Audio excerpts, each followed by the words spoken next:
L'encre du protocole d'entente irano-américain est à peine sèche, et pourtant, au Liban Sud, les drones continuent de frapper.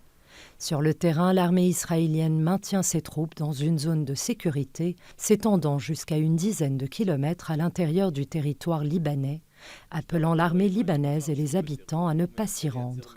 L'arrêt des combats promis tarde à se concrétiser. Plusieurs frappes ont été enregistrées.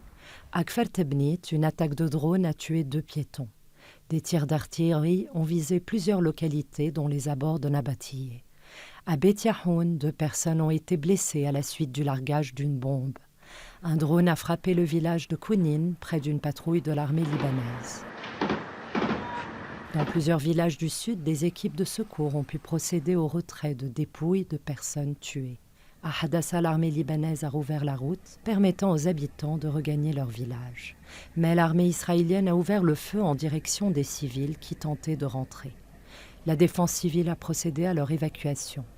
À Tyr, les habitants reprennent progressivement leur quotidien et mesurent l'étendue des dégâts dans l'attente d'une accalmie toujours fragile.